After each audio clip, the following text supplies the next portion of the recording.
Mayo, el mes de la memoria, nos vuelve a convocar como sociedad en la búsqueda incansable de verdad, memoria y justicia.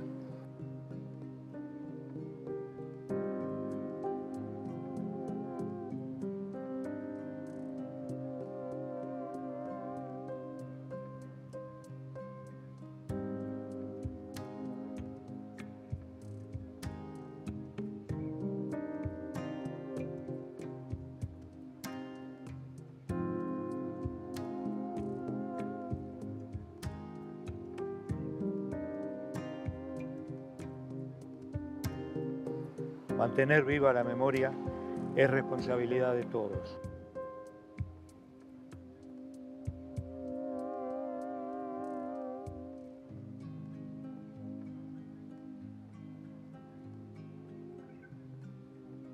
Nunca más terrorismo de Estado.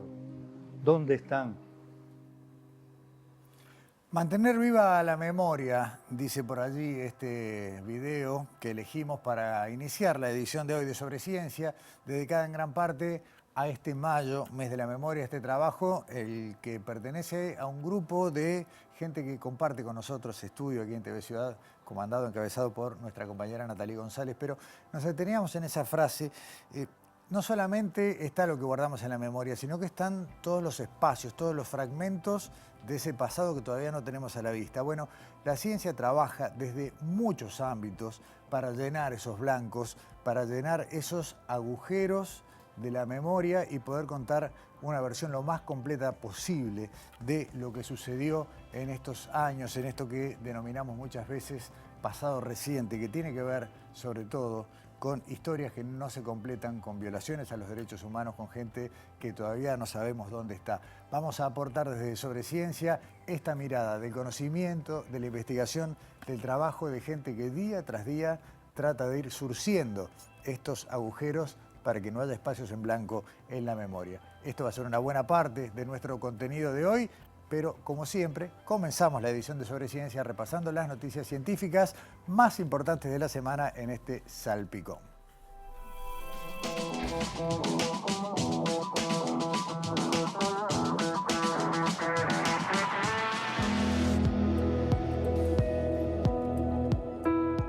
Científicos de Harvard y Google publicaron en Nature un mapa tridimensional muy detallado de un fragmento del cerebro humano con una resolución a nanoescala, revelando células con características no descubiertas anteriormente. El mapa 3D cubre un volumen de aproximadamente 1 milímetro cúbico, una millonésima parte de todo un cerebro, y contiene aproximadamente 57.000 células y 150 millones de sinapsis, que son las conexiones entre las neuronas. El fragmento de cerebro fue tomado de una mujer de 45 años cuando se sometió a una cirugía para tratar su epilepsia. Procedía de la corteza, una parte del cerebro implicada en el aprendizaje, la resolución de problemas y el procesamiento de señales sensoriales. La muestra se sumergió en conservantes y se tiñó con metales pesados para que las células fueran más fáciles de ver. Más tarde, el equipo construyó modelos de inteligencia artificial que pudieron unir las imágenes del microscopio para reconstruir toda la muestra 3D. Aunque este mapa muestra una parte muy pequeña, es la imagen más clara y detallada que tenemos hasta ahora de cómo es por dentro nuestro cerebro.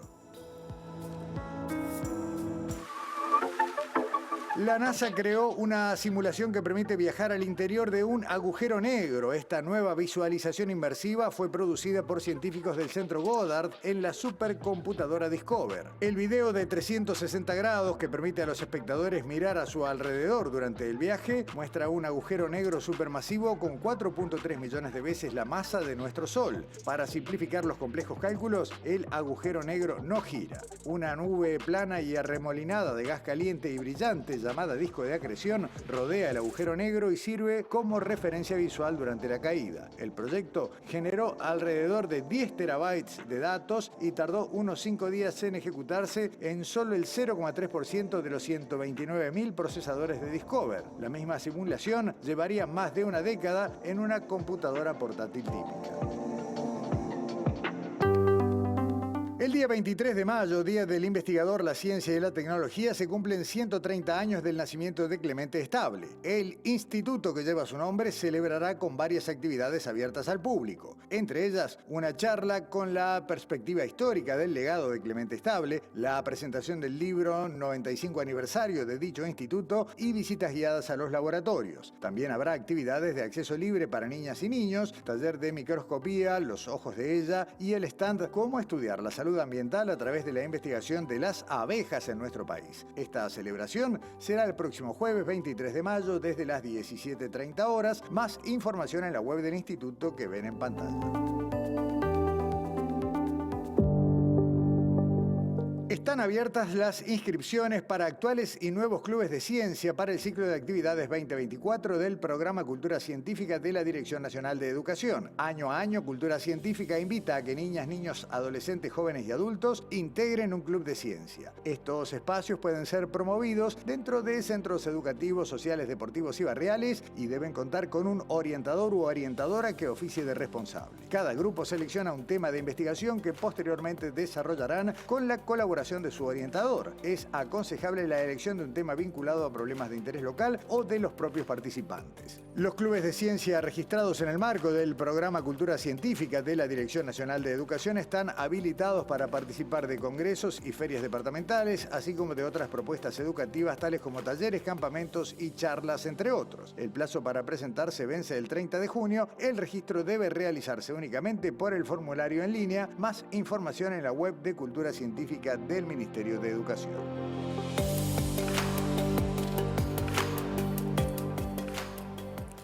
Para encontrar, para buscar, hay que saber dónde. Después viene el cómo y el qué se hace con lo que aparece, pero lo primero es el dónde buscamos. Y para recuperar en el pasado reciente el dónde, no es nada fácil. Testimonios, a veces gente que usa el recuerdo, en tal lugar había tal cosa, yo vi tal movimiento detrás de unos árboles, había una casilla, un piso de cemento, o cuando se vuelve está todo al revés. Ese trabajo de identificar el dónde es lo que nos trae esta primera conversación. Un montón de conocimiento y de herramientas sumado a los testimonios y a lo que puede haber de material para decir ahí. Le agradecemos muchísimo a Matías López y a Rodrigo Bongiovanni, ambos del Grupo de Investigación de Antropología Forense, ambos también vinculados a la Facultad de Humanidades y Ciencias de la Educación de la Universidad de la República y que tienen la tarea del dónde. Bienvenidos a Sobre Ciencia. Muchas gracias. ¿Cómo es el proceso? Yo sé que esta pregunta sola puede disparar todo el resto de la conversación, ¿no? Pero desde que se recibe, por ejemplo, un testimonio oral hasta que se llega a un lugar, ya no en el mapa, sino en la Tierra. ¿Qué pasa en ese camino? Bueno, en ese caso, sí, lo primero que se hace al recibir la información es ahí empezar a diseminarla, a ver qué tan real es o no. Eso se hace mucho en base a fotos aéreas. También hay mucha diferencia entre la información que viene de alguien que realmente vio o participó y gente que varios años después ve algo sospechoso. Y entonces el tipo de información que dan es de una naturaleza muy distinta. Entonces hay que saber discernir todo eso, sabiendo de quién viene y por qué lo están diciendo también. Ahí nuestro insumo más importante seguramente sea la foto aérea, porque a través de esa foto aérea nosotros podemos ver si las cosas que esta persona dice o que vio o que pueden haber pasado realmente se condice con la realidad. También hay muchas veces que la memoria falla, entonces no es que nos quieran mentir, sino que hay un tema del paso del tiempo, la memoria, lo que realmente recuerdan y lo que creen que recuerdan. Entonces hay que hacer todo un trabajo para poder filtrar la información realmente, lo que realmente es cierto, lo que no, y el tipo de confusión que puede haber en la gente también. A partir de eso, ¿qué herramientas se usan? Bueno, generalmente lo que hacemos es, con imágenes satelitales, tratar de primero ubicar a grandes rasgos cuál sería el sitio donde tenemos que excavar, que eso es fundamental, para después sí empezar a trabajar como en una escala menor. Y lo que tratamos de hacer es, en la parte de preliminar, la investigación preliminar, es concentrar un punto en el espacio que nos pueda dar la oportunidad como de, cuando vayamos al terreno, poder ubicarlo fácilmente. Entonces, generalmente lo que hacemos es marcar puntos. Un punto GPS, por ejemplo, de un testimonio, si bien el testimonio puede ir al lugar o indicarlo mismo en la imagen satelital, nosotros a través de algunos programas lo señalamos en el programa y ahí lo que hacemos es subirlo al GPS manual. Con el GPS manual vamos al terreno y en ese terreno marcamos el punto. Eso sería como las condiciones ideales. Claro. No siempre se da, generalmente nos marcan áreas muy, muy grandes. Estamos hablando de reconstruir lugares a como eran hace más de 40 años, ¿no? 40, 45, 50. Y uno puede pensar, bueno, un terreno puede cambiar poco, pero en realidad cambia muchísimo, ¿no? Hablemos de árboles, plantas, construcciones. ¿Cómo se recupera esa geografía vieja y se la trae al presente? O ese paisaje, en realidad. Bueno, justamente el trabajo con el GIS es fundamental porque El GIS, perdón, es el Sistema de Información Geográfica. Ok. Hay varios programas distintos que se pueden usar. Eso lo que te permite es, tenés vos la información, por ejemplo, del año 75, podés cargar toda esa información y después tenés información del año 77 y así sucesivamente hasta el día de hoy. Entonces ahí podés ir jugando con esas capas y podés saber qué cambios hubo de un año en relación al otro. Y hay que cruzar esa información con el contexto de los hechos que investigamos, con el contexto represivo, qué pasó en qué año, dónde había un centro de reclusión, qué lugares pueden ser más importantes para la investigación, siempre en relación a las fechas de los hechos y a la fecha de las cosas que dicen las personas. Eso es lo que nos permite es comparar año a año o cada 2 o 3 años, depende del insumo de fotoseries que haya, cómo va evolucionando ese paisaje. Además, lo que se pueda construir arriba. Muchas veces ha pasado que donde hace 50 años había tierra, hoy haya o una base de concreto o tal vez hasta una construcción arriba. Les ha pasado, ¿no? Sí, pasa. Para eso sirve, así como se utiliza la foto aérea, nosotros utilizamos las imágenes satelitales. Las imágenes satelitales llegan en Uruguay hasta el 2004 más o menos y de ahí hacia el presente se vienen sucediendo a razón de 2 o 3 por año sacan. Entonces hay una herramienta en el propio Google Earth que le permite ir con imágenes históricas hacia atrás. Entonces uno puede ver, por ejemplo, en el 2005 un campo que no tiene nada y en el 2010 que aparezca un galpón encima de ese lugar que en algún momento fue señalado. Bien, yo voy a pedir mientras tanto ver las placas 1 y 2 para ver cómo se parcela el terreno. Ustedes toman, digamos, un mapa y lo dividen, vamos a decir, en lo que sería el equivalente a una manzana, una hectárea. ¿En cuántos rectángulos se divide para planificar el trabajo? Lo que hacemos generalmente es tomar un área que no siempre va a ser cuadrada perfecta, sino que realmente son bastante irregular. Y lo que generamos es, con el mismo sistema de información geográfica, un grillado que tiene retículas que son de 10 por 10. ¿Qué es lo que estamos viendo ahora en pantalla? Ahí hay un mapa dibujado, digamos, previo, y sobre ese mapa geográfico se traza ese grillado que tú Eso dices. que estamos viendo ahí es el plano que llevamos nosotros en el registro diario de las excavaciones. Es decir, nosotros vamos realizando trinchera por trinchera y las vamos dibujando en ese plano. Que ¿Cuánto eso es mide cada papel. trinchera, perdón? Generalmente son de 5 metros de largo por 1,50. Okay.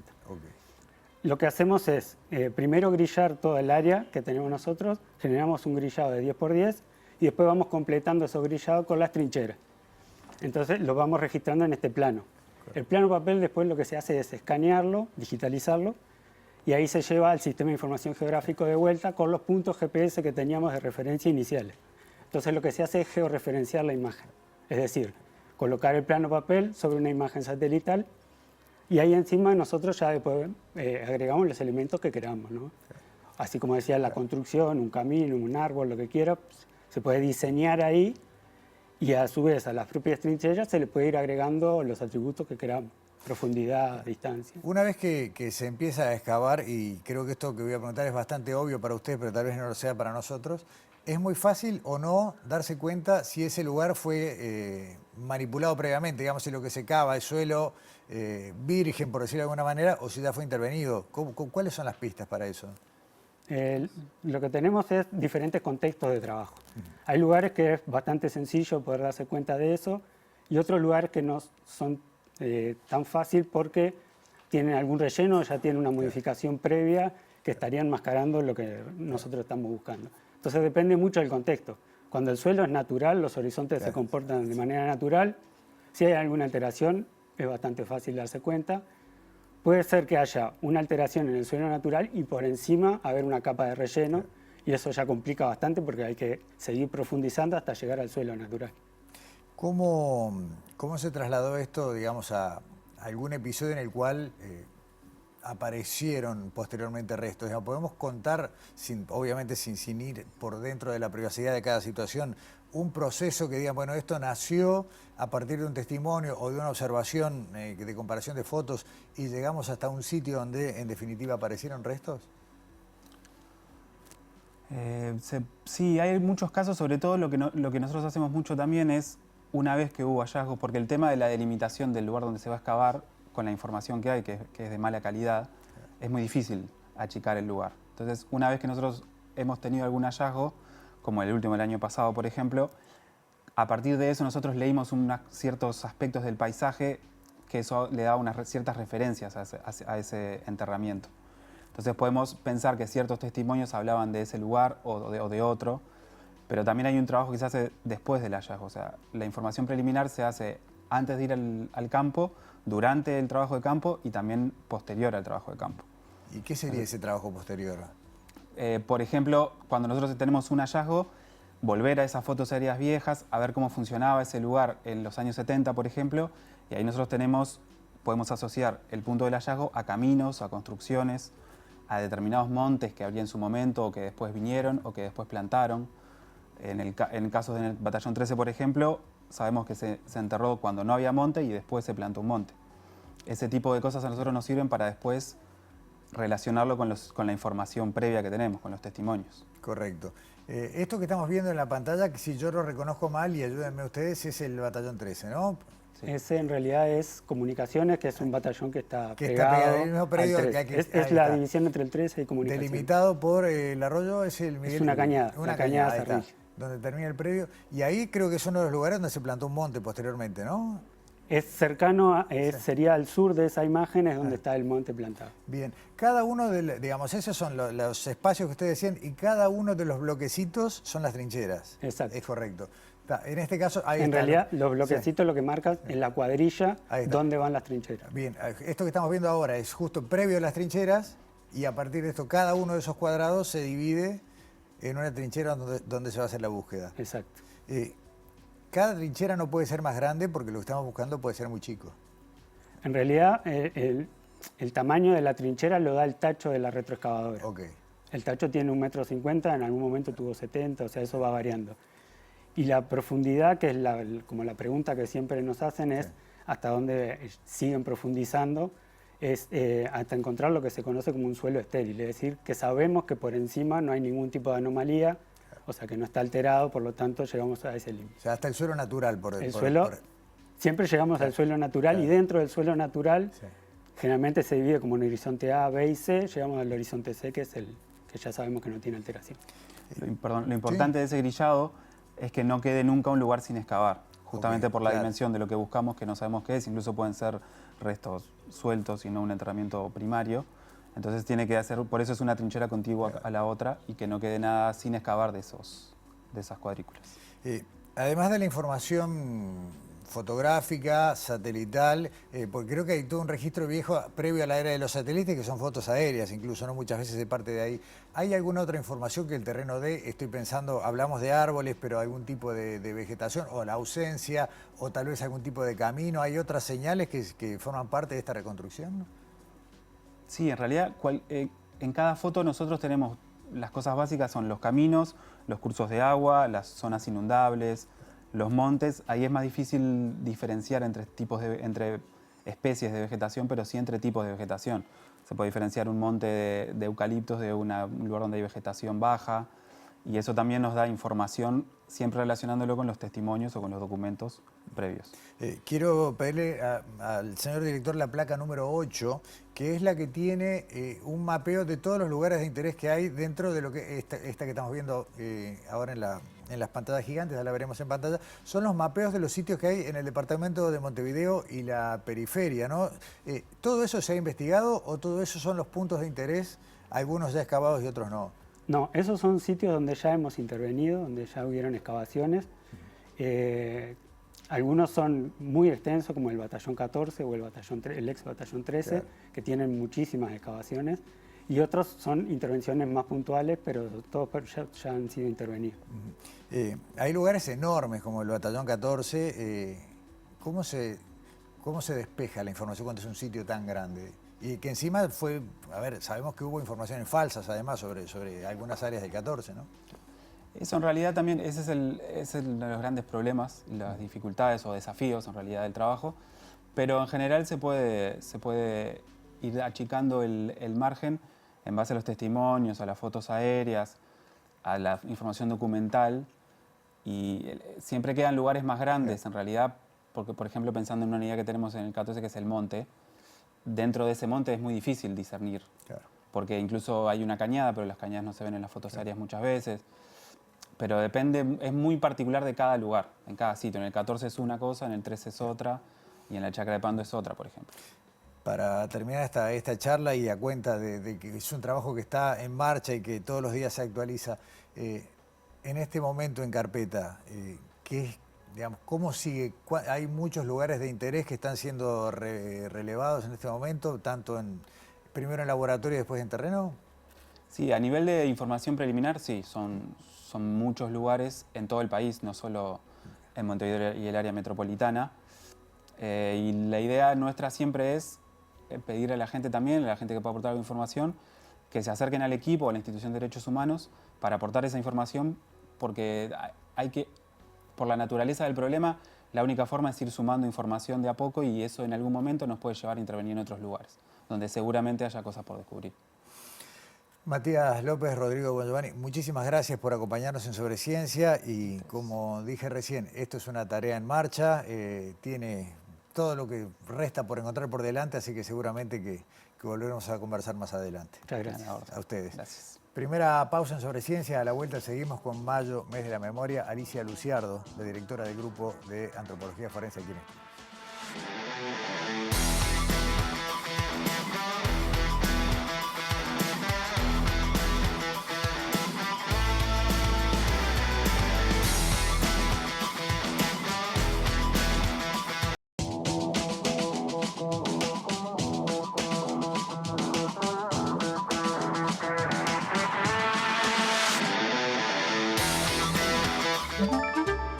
Presenta FENAPES. Hagamos un trato por la educación pública. Alicia Luciardo, nuestra entrevistada, como decíamos recién antes de ir a la pausa, ya ha estado este año en otros programas de TV Ciudad y seguramente y merecidamente, necesariamente, volvamos a verla en un montón de entrevistas, pero le agradecemos muchísimo igual que te hayas hecho un rato, Alicia, para estar otra vez en Sobre Ciencia. Bienvenida nuevamente. Gracias a ustedes por la invitación. Hoy la idea era conversar contigo por un tema puntual, porque nos parecía muy interesante y científicamente importante, que es todo el trabajo genético, ¿no? Lamentablemente tenemos desde hace prácticamente un año restos bastante completos, si no me falla la memoria, pero a los cuales no le hemos podido atribuir una identidad.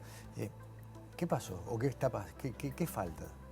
Sí, exactamente. Tenemos desde el 6 de junio del 2023 un esqueleto esencialmente completo al que se le pudo extraer un perfil genético completo, que esa es la parte inicial de lo que podría ser un problema y no lo es porque los restos están en buenas condiciones y que ha tenido este desafío de no haber logrado hasta este momento ser identificado porque justamente identificar es comparar. Entonces tenemos una parte de lo que tenemos que comparar, ya lo tenemos, que es ese perfil genético que no sabemos de quién es. Y ahora lo que tenemos es que encontrar una coincidencia con alguna familia de detenidos desaparecidos que esté buscando.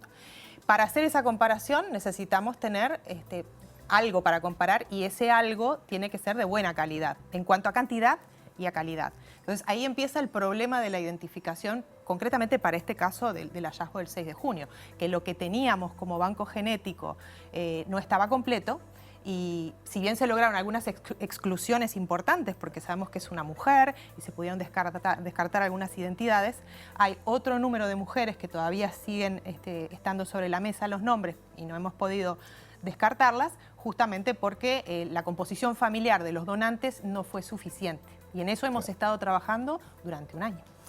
Alicia, antes de la siguiente pregunta quiero contarle a la gente que lo que estamos viendo es justamente el proceso que ustedes hacen en el laboratorio para seleccionar el material del cual se va a extraer la muestra genética. ¿Qué es lo que se hace en Uruguay y qué es lo que se hace en Argentina? ¿No? En Córdoba creo que es el resto del proceso. Sí, el laboratorio genético se encuentra en la ciudad de Córdoba y pertenece al equipo argentino. Y ellos son los que recepcionan las muestras tanto de sangre como de otro tipo de soporte, como puede ser el hueso, para poder extraer ese perfil y compararlo con las familias. Nosotros este trabajo lo realizamos tanto en el laboratorio como en morgues o en cementerios. Necesitamos simplemente un lugar a donde podamos trasladar los restos óseos que vamos a muestrear y para poder hacer lo que se está viendo en las fotos, que es tomar una muestra. Llegar a tomar la muestra no es tan directo, porque cuando trabajamos con restos como los del batallón, bueno, sabemos que es un solo individuo, nosotros lo excavamos, lo analizamos, tomamos la muestra, que es esencialmente elegir un hueso que tenga suficiente grosor cortical y que sabemos por la literatura que son los huesos que dan buenos perfiles. Se toma una muestra y una muestra de resguardo, se envía al laboratorio y a partir de allí es tarea de los genetistas esa extracción, amplificación y secuenciación del genoma para la comparación. Ahora, cuando nosotros trabajamos en la extracción de restos que están, por ejemplo, en un cementerio, ahí el trabajo es otra búsqueda más. Ya estamos habituados a la búsqueda en el batallón y ahora estamos con las búsquedas en cementerio. Todo lo que hemos conocido hasta ahora de lo que es investigación preliminar para excavar, es investigación preliminar para encontrar un cuerpo en un cementerio. Archivos, registros, qué movimientos hubo dentro del cementerio. Luego la búsqueda física de esa urna, de ese cajón, en tubulares, nichos, panteones familiares, en tierra, ubicarlos en el mejor de los casos. Y si los ubicamos, se hace un análisis antes de poder tomar la muestra, porque nos pasa que muchas veces, por deseo de la familia, se colocan más de 2 personas, por ejemplo, en una urna, un matrimonio otro tipo de familiares. Entonces tenemos que hacer esa separación de los restos de una persona y de otra, y si logramos hacerlo, podemos tomar la muestra. Esos restos también pueden estar en malas condiciones. Los panteones se inundan. Enfrentamos múltiples dificultades para llegar a esto de las imágenes, que es seleccionar el hueso y hacer el corte. Claro, y en este último caso del que veníamos hablando, la mitad, digamos, la que depende de ustedes, llegó a buen puerto. Tú decías, se pudo obtener una muestra de ADN de la mejor calidad posible. No hay que olvidar que estamos hablando de restos que tienen entre 40 y 50 años, sepultados generalmente no en las condiciones que debería ser. Y después, ¿cómo se arma este banco de datos contra el cual se busca la comparación? Bueno, el banco de datos se tiene que armar con donantes de las familias, personas que están vivas y que quieran dar su muestra de sangre si es que no la han dado, donantes que privilegiamos que sean directos o verticales. Siempre buscamos los padres o los hijos, y si no tenemos los padres, los abuelos, para poder de alguna manera reconstruir genéticamente a esa persona cuando se haga la comparación por una relación de parentesco, porque lo que vamos a estar haciendo en definitiva en estas identificaciones es comparar perfiles genéticos de una familia y decir qué tan probable es que sea hijo de, padre de o hermano de los donantes, ¿no? Es una relación de parentesco lo que va a estar dando la identificación. Entonces tenemos que construir ese banco genético con las mejores muestras de donantes que estén con vida, y si no, sustituirlas o complementarlas con personas que hayan fallecido y que sean esos donantes más directos para poder lograr sumar en esta comparación, ¿no? Y que no haya dudas, que se pueda despejar científicamente realmente que es esa la identidad y no es una coincidencia al azar. No es fácil y además es un registro, como bien salta a las claras, incompleto. Si estuviera cada persona familiar directo que perdió, que tiene un ser querido desaparecido, bueno, el match se habría dado y sin embargo no se ha dado.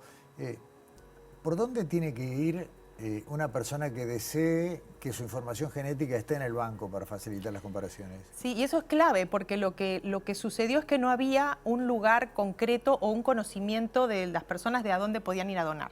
Entonces el banco estaba fragmentado. Había donaciones en Argentina, donaciones en el Banco de Órganos acá en Uruguay, donaciones en Policía Científica. Ahora eso, la Fiscalía ha logrado unificarlo, que todo pase al equipo argentino en Córdoba. Y hoy por hoy, si una persona desea donar porque tiene un familiar desaparecido, tiene que dirigirse a la Asociación de Madres y Familiares de Uruguayos Detenidos Desaparecidos y allí le van a hacer su ficha, porque esto lleva un consentimiento informado, lleva una ficha de datos de la persona que va a donar, pero también de la persona desaparecida, y se le simplemente con una gotita de sangre que va en una tarjeta especial, es un minutito el pinchazo y la donación, y con eso la verdad que se facilita muchísimo la comparación. Y una pregunta que mucha gente se hará es por qué esto está centralizado en Argentina. Lamentablemente, por si alguien no escuchó nunca hablar del Plan Cóndor, por ejemplo, ya es claro para suponer que hubo tránsitos clandestinos de gentes, de personas, y que sus restos pueden aparecer de un lado o del otro del Río de la Plata con vínculos cruzados. Exacto, es un laboratorio que tiene esas dos posibilidades, ¿no? Primero, que tiene el banco de datos de familias que buscan a uruguayos, pero también compara con otras bases de datos, justamente teniendo en cuenta la posibilidad de los intercambios o de los traslados. Entonces tiene la mejor manera o la mayor cantidad de datos para hacer esa comparación. Y además, a la hora de extraer material genético de los huesos, que en el caso del batallón y sobre todo por la cal, hemos tenido siempre mucha suerte, pero hay muchos casos en los que la extracción es muy complicada por el tiempo que ha pasado, por la degradación, y ellos están especializados en esa extracción de material genético. Entonces son pocos los laboratorios del mundo que pueden afrontar el material que está muy degradado. Y tienen además esa base para comparar. Por eso es esa necesidad de llevar a Córdoba, además del equipo argentino y su prestigio y el conocimiento que tiene. Alicia, te voy a despedir con el complemento de esta información. Quien esté en condiciones de completar ese registro, tú ya dijiste, se comunica con familiares en Uruguay. Ahora, quien quiera dar un testimonio, quien quiera aportar a esta reconstrucción del pasado, ¿tiene que ir al equipo, al grupo de antropología forense? Tiene múltiples formas de contactarse. Puede ir a la Institución Nacional de Derechos Humanos o puede llamar, hay un teléfono para denuncias. Y si no, puede buscar al equipo de antropólogos, que nosotros estamos en el tercer piso de la Galería Cobarrer, en 18 y Convención, y tenemos en nuestras redes también teléfonos y correos electrónicos para que nos hagan llegar su información y con mucho gusto los vamos a recibir. A seguir remendando esa colcha llena de agujeros que es nuestra memoria del pasado reciente. Alicia Luciardo, una vez más, muchas gracias por venir a Sobre Ciencia y seguiremos conversando. Gracias, buenas tardes. Hasta pronto. Cerramos en este momento este segundo bloque de Sobre Ciencia y esta mirada, que no va a ser la única de este mes, al aporte del conocimiento a la reconstrucción del pasado reciente. Nos vamos a la pausa ya abriendo la otra parte de lo que la ciencia tiene para contarnos, el espacio de Wilmar Umpierres, que nos da sugerencias de ciencia, cine, series, películas, documentales. Lo vemos.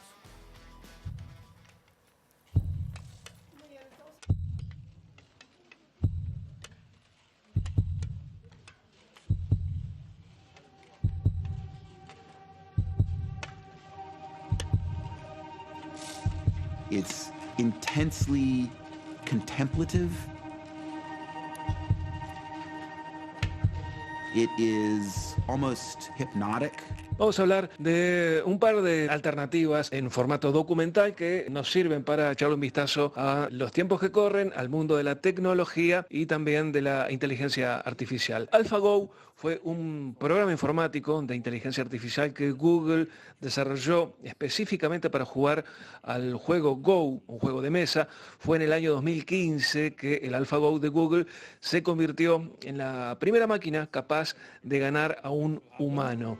We've been working on AlphaGo, now programmed to play Go, for just under 2 years now. ¿Qué supuso esa victoria? Bueno, es lo que nos plantea AlphaGo, este documental de 1 hora y media que está disponible de manera gratuita en YouTube. Es muy recomendable, si les interesa esa temática, que analiza las 5 partidas de Lee Sedol contra AlphaGo en marzo del año 2016 y cómo se vivieron. Pero también vamos a encontrar algunas declaraciones de sus creadores o información de contexto que hace que se trate de una opción muy interesante entre las mejores series de ciencia disponibles, o en este caso un documental de 1 hora y media disponible en la web. Everybody thought home computers were a really cool thing. Por otro lado, tenemos a Print the Legend, este también documental, está disponible en Netflix. No es probablemente de esas películas que el algoritmo llame para presentar en el menú de apertura del aparato en nuestros hogares, pero es interesantísimo lo que plantea. La impresión en 3D es la protagonista de estos 100 minutos de documental que nos cuenta todo sobre las impresoras en 3D y todas sus posibilidades en campos artísticos, pero también cómo son capaces de hacer armas o incluso implantes faciales. Imprimir en 3D tiene tantos usos como uno puede imaginar y sea capaz de inventar, naturalmente. Y Print the Legend es una producción de Netflix que trata de mostrarnos todo sobre esa forma de impresión, sus posibilidades o las principales compañías disponibles que están desarrollando esta tecnología. Repito, está disponible en Netflix y es también una muy interesante alternativa para entender de qué se trata este fenómeno. Controversy sells. We were all inventing what was going to come next. A great partner will turn into a horrible enemy. A company you've never heard of before will come out with something that changes the game. Every once in a while, a revolutionary product comes along that changes everything.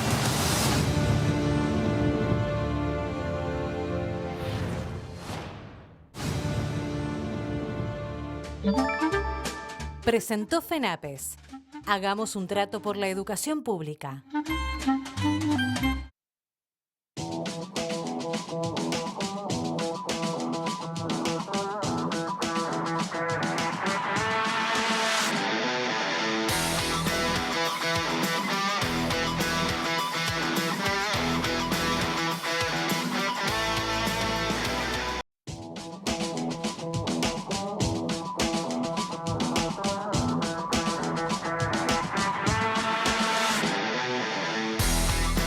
Ustedes recordarán que hace algunos programas atrás Alexandra Perrone comenzó a contarnos cosas que vinculan a la ciencia con los tratamientos estéticos. Muchas veces se habla de tal o cual manera de mejorarnos, de hacer que nos veamos mejor, pero no sabemos cómo funcionan algunas cosas. Bueno, hoy Alexandra nos preparó otro informe sobre este asunto que nos habla de usos y aplicaciones de un producto muy particular.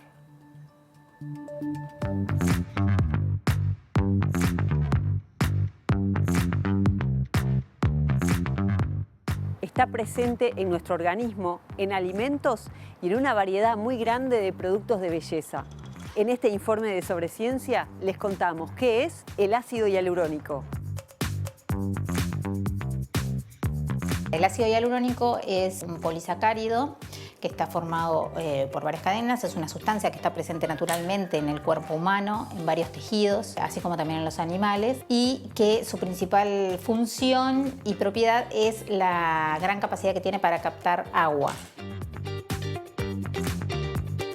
El ácido hialurónico se utiliza de diferentes maneras, ya sea desde en productos tópicos, así como también inyectables a nivel de tratamientos estéticos, donde se inyecta a nivel de la piel en diferentes capas.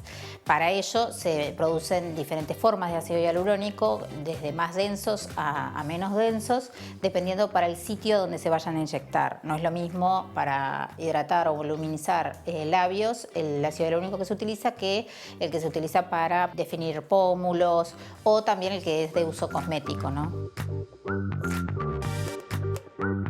Para todos los usos del ácido hialurónico, actualmente lo más común es que se obtenga por técnicas de biotecnología, durante las cuales se realizan después procesos de purificación y lo que lo hacen muy seguro, tanto en su uso ya sea tópico o inyectable.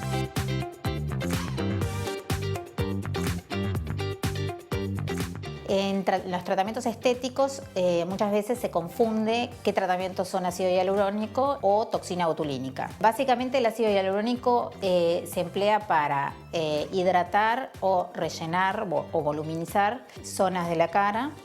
O sea, para dar volumen, es decir, puede ser aplicado desde en labios hasta para definir el contorno mandibular del rostro o definir los pómulos o hidratar profundamente la piel.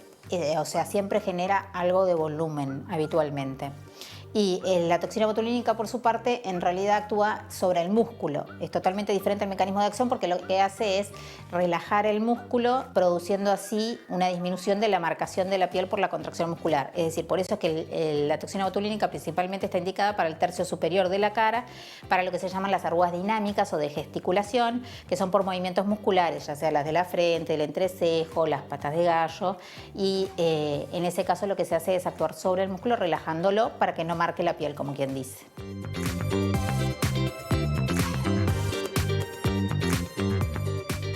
Estamos hablando del ácido hialurónico, aislado por primera vez en 1934. Carl Mayer y John Palmer fueron quienes consiguieron esta sustancia. Insisto, ya va a ser pronto un siglo. Son los dos, o eran los dos doctores en la Universidad de Columbia en New York. Pero hay mucho más para contarles de ciencia y estética y del ácido hialurónico. Seguimos viendo el informe de Alexandra.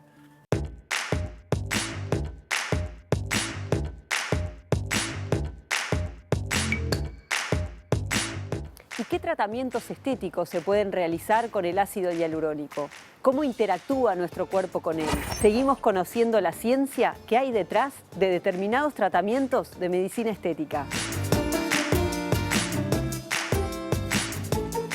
El ácido hialurónico, una vez inyectado en la piel, dependiendo para qué se vaya a usar, en qué zona se vaya a utilizar, hay ácidos hialurónicos específicos para zonas donde se aplica más profundo, por ejemplo, para proyectar pómulos o para marcación del contorno mandibular, y en otros sitios donde se aplica más superficial para lo que es el surco nasogeniano, para arrugas finas, las clásicas del código de barras, que se denominan las periorales, o perfilado de labios. Una vez que ingresa en la piel, o sea, que se inyecta en la piel, ya sea más superficial o más profundo, el efecto es hidratarse, y a través de esa hidratación se aumenta su volumen, y por ese mecanismo genera volumen a nivel de la piel, ya sea o una arruga superficializándola, o sea, se coloca por debajo de la arruga y eso genera que la arruga se superficialice. A su vez, otro de los mecanismos por los cuales actúa también, pero más a largo plazo, el ácido hialurónico, es generando alrededor del propio ácido hialurónico una estimulación de la formación de colágeno propio, lo cual también genera mayor volumen, elasticidad, calidad de piel, etc.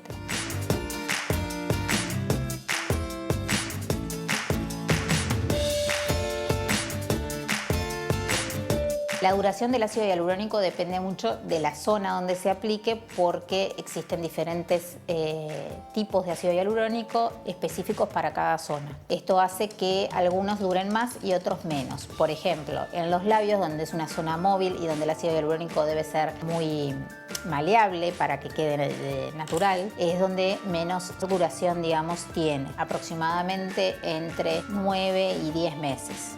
En zonas más donde se busca dar estructura, donde lo que precisamos es un material mucho más denso, por ejemplo, para proyección de pómulos, de mentón o definición de contorno mandibular, que se aplica más profundamente en tejidos más profundos, en esos casos tiene mayor duración, porque tiene un proceso que hace que, para que sea más denso, también lo hace más resistente a las hialuronidasas, que son enzimas que tenemos todos, que lo que hacen es degradar el ácido hialurónico.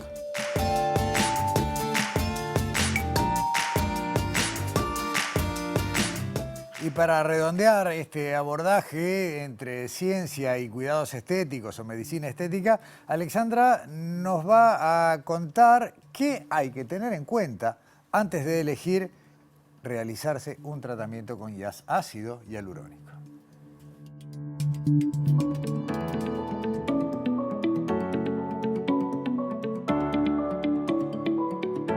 El tratamiento con ácido hialurónico es un procedimiento mínimamente invasivo, totalmente ambulatorio, no requiere ni de internación, ni uso de quirófano, ni nada.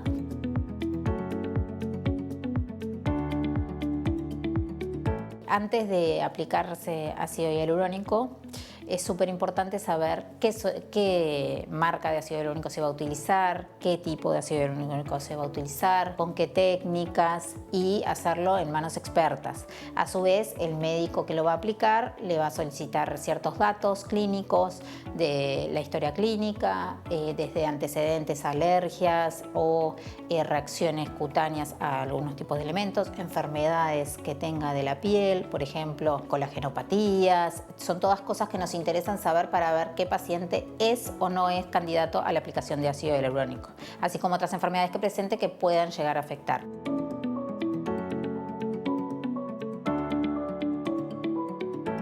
Unos efectos adversos comunes y frecuentes tras la aplicación del ácido hialurónico pueden ser la hinchazón, lo que llamamos edema, o enrojecimiento de la zona. Eso es totalmente transitorio y normal, que en 24 o 48 horas disminuye. Otros también efectos que se pueden dar son hematomas, que también, así como cualquier hematoma o equimosis de otras zonas del cuerpo, se va con los días, es también transitorio. Esos serían los más frecuentes, pero ninguno de ellos graves. Después existen otros más severos, pero son muy frecuentes.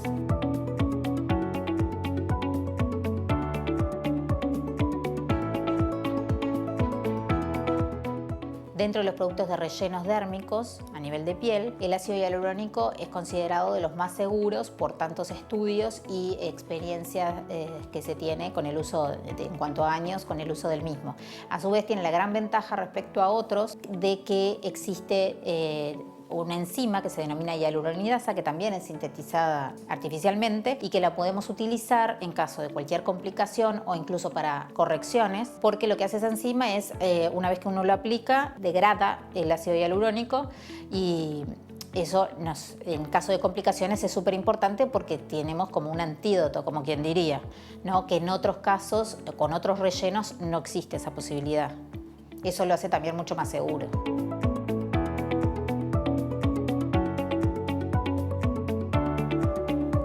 Hasta acá este tramo de ciencia, medicina estética, salud. Y vamos a hablar de otra cosa que fue noticia en todo el planeta. Si hay una noticia científica de la semana, es la que tenemos ahora. Las explosiones solares y su correlato en las auroras australes y boreales. Daniela Hirschfeld, ¿cómo andás? Buenas noches. ¿Pudiste sacar foto alguna? No pude, pero sí pudo mucha gente porque se llenó de fotos en las redes sociales este fin de semana y mostraron lo que se puede ver en la Tierra, que es las auroras boreales.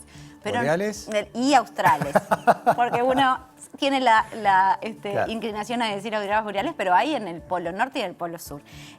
Y esto nos lleva a hablar de una relación que no vemos, pero que siempre está, que es, como dice el dicho, no lo vemos, pero el Sol siempre está. Exacto. Es esa interacción entre la Tierra, nuestro planeta, y el Sol. Vivimos, como dicen los astrónomos, en una atmósfera extendida del Sol.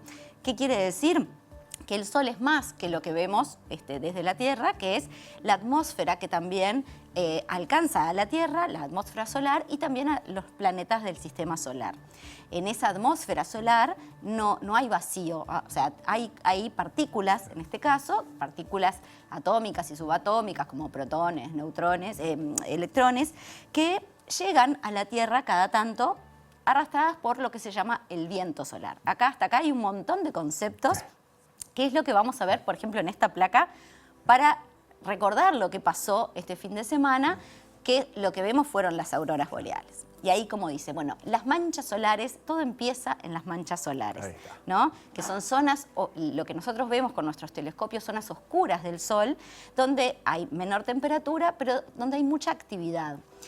Una de esas actividades son las fluctuaciones, que son como esas lenguas que se ven generalmente en las imágenes, que son expulsiones de partículas del Sol que vienen hasta la Tierra en ese viento solar. ¿Qué pasa cuando ese viento es muy intenso? Sucede lo que se llama la tormenta solar, que es lo que vimos este fin de semana en el correlato visual, que son las auroras boreales. Pero para contar toda esta historia, hablamos con un astrónomo, con Gonzalo Tancredi, de la Facultad de Ciencias, que nos contó, bueno, qué es esto de las auroras boreales y lo que no vemos.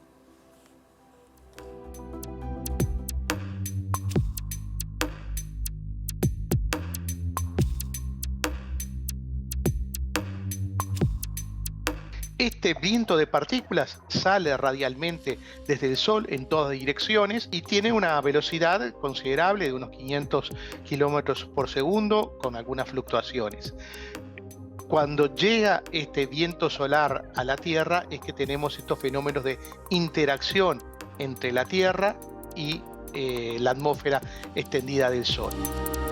Entonces ahí se da una interacción entre el campo magnético planetario o interplanetario proveniente del Sol y el campo magnético de nuestro planeta. En primera instancia debemos considerar que el campo magnético de la Tierra actúa como un cierto escudo que repele y que desvía las partículas provenientes del Sol, pero ese escudo tiene un cierto nivel de protección.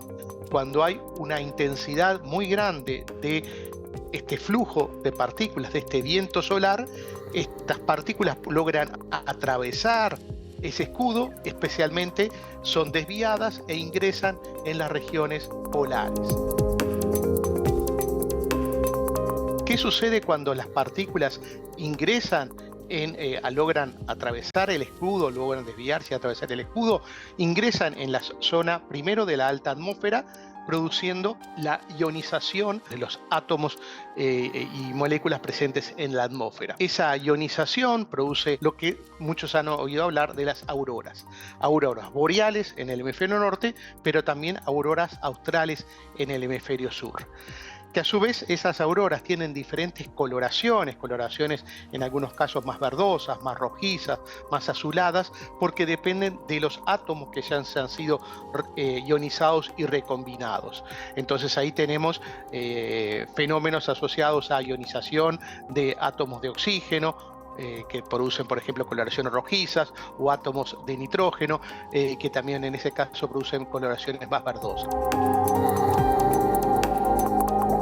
¿Dónde es que se genera todo esto en el Sol?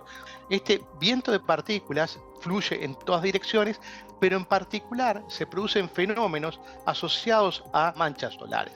Las manchas son regiones en las cuales el campo magnético del Sol es un poco más débil que el resto, y asociados a estas manchas solares se pueden producir como erupciones, como eyecciones de material desde la superficie solar. Es lo que llamamos las fulguraciones.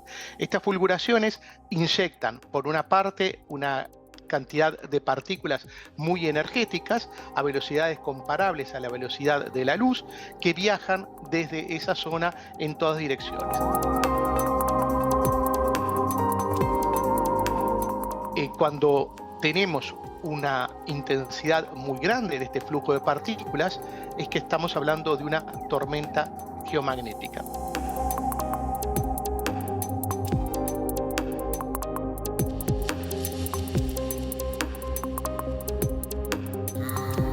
Dos cosas cortitas, Daniela. Una, me quedo con algo que dijo Gonzalo recién, Tancredi, sobre que esto viaja a una velocidad cercana a la velocidad de la luz, y por eso es muy difícil pronosticarla con anticipación. Recordemos que 8 minutos demora la luz en transitar del Sol a la Tierra. Se detecta esta tormenta al tiempo que llega a la Tierra prácticamente. Exactamente, exactamente. No hay mucho margen. Y lo otro que es muy interesante es porque tenemos siempre la costumbre de llamarlas auroras boreales, y es porque, claro, es más fácil verlas al norte porque hay más lugares poblados cerca del Polo Norte que cerca del Polo Sur. Quienes están un tiempo en Antártida seguramente también verán lo mismo, pero que llegue a las tierras continentales del sur es muy raro, y eso es lo importante, lo valioso de este fenómeno de ahora. Eso mismo, eso fue un poco lo que cambió este fin de semana. No solamente se vieron estas auroras en las zonas donde habitualmente se ven, sino que se fueron moviendo, digamos, se vieron mucho más a latitudes medias. Por eso incluso llegó hasta la costa de Uruguay, muy en algunos puntos específicos. Pero bueno, como Gonzalo fue contando, estas 4 conceptos que hablamos, que yo dije fluctuaciones, pero fulguraciones, tienen que ver con todo esto que vimos el fin de semana. Y para explicar algo que Gonzalo va a profundizar ahora, es interesante recordar que las manchas solares no son estáticas, no es algo que está siempre en el Sol, sino que tiene ciclos. Y los astrónomos han detectado que tiene ciclos de 11 años. En ese ciclo, los primeros años hay menos manchas y hay un pico de manchas hacia el último año de ese ciclo. Y justamente en ese año es donde se da también el pico de este tipo de actividades de tormentas, ¿no? Geomagnéticas. Entonces, por ejemplo, un pico anterior fue en el 2003, otro fue en el 2014, perdón, un poquito 12, y después este es estamos, digamos, en el pico que corresponde de a este ese periodo. ciclo, Perfecto. de este periodo. Entonces, bueno, pero ¿qué pasa en esos picos? Esto es lo que pasó este fin de semana. ¿Cuáles son las consecuencias de las tormentas solares? ¿Y qué particularidad tiene esta que es diferente a la de otros años? Eso es lo que nos contó Gonzalo en esta segunda parte del informe.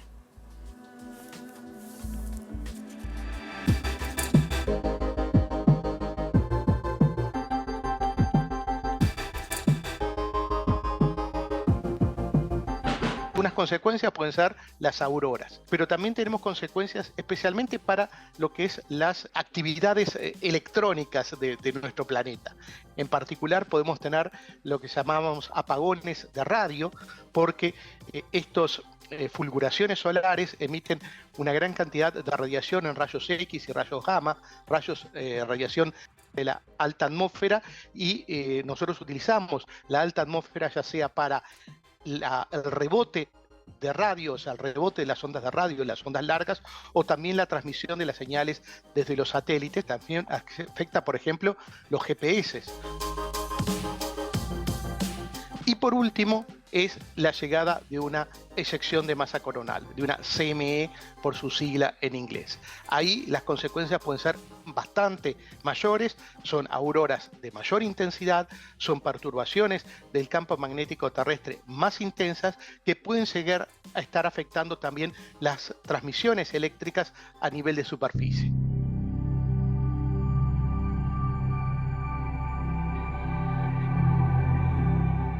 Si se regenera un pulso de corriente en esa línea de alta tensión, cuando llega a un transformador, se puede quemar un transformador y eso generaría un gigantesco apagón. Bueno, eso ha ocurrido en un evento que ocurrió en el año 1859, el evento Carrington, en el cual se observaron una serie de manchas solares, y en ese momento, a las pocas horas y días después, se produjo un gran apagón del telégrafo, que era en ese momento los sistemas de comunicación que a través de cables nos unían a diferentes partes del mundo, en particular entre Europa y Estados Unidos.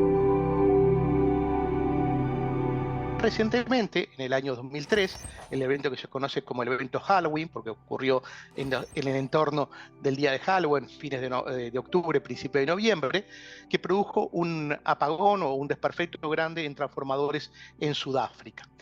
Ahora estamos yendo hacia un nuevo pico de actividad solar en el 2024-2025. Y por tanto, ese nuevo pico de actividad solar, en el cual aumenta el número de manchas, aumenta el número de fulguraciones, aumenta el número de eyecciones de masa coronales, es bastante más preocupante. ¿Por qué? Porque cada vez somos más dependientes de la electrónica, de los satélites artificiales.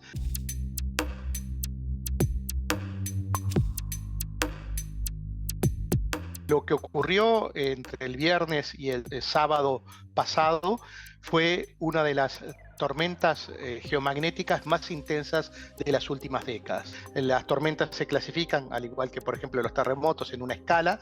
Esta llegó al máximo de la escala, lo que llamamos el máximo G5. Se observaron auroras en zonas no solo cercanas a los polos, sino en latitudes intermedias. Y también desde Uruguay se llegaron a tomar algunas fotografías. Y esperamos que pueden llegar a ocurrir algunas de características similares durante este pico de la actividad solar.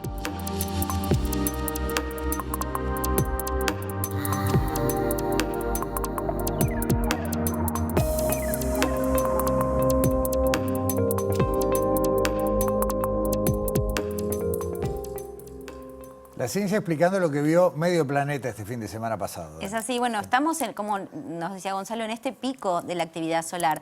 Y si vemos las imágenes, por ejemplo, que nos acompañan ahora, vemos el Sol en el inicio de ese ciclo y en el pico de ese ciclo. Vemos esas manchas solares bien evidentes y la cantidad que hay es bien notoria. Sí, la diferencia entre uno y otro. La diferencia entre uno y otro. Y para terminar, Gonzalo nos contó que hay algunas medidas de prevención que se pueden tomar en estos años de mayor cantidad de manchas y de actividad solar, sobre todo en centrales eléctricas y en redes de energía, que, bueno, que tienen algunas medidas para evitar que alguna de estos grandes, la llegada de estas partículas, claro, estas cargas, no nos afecten. Lo que no podemos hacer es nada a nivel personal, o sea, nuestro celular no podemos protegerlo, nosotros estamos protegidos por la atmósfera terrestre, así que no vamos a tener problemas. No decidan hacer una caminata espacial porque ahí quizás ahí se complica el partido. Afecta. Gracias, Daniela, nos vemos en estos días. La semana que viene. La semana que viene. Gracias. Cerramos Sobre Ciencia, nos vemos aquí en TV Ciudad, ahora sí, la semana que viene.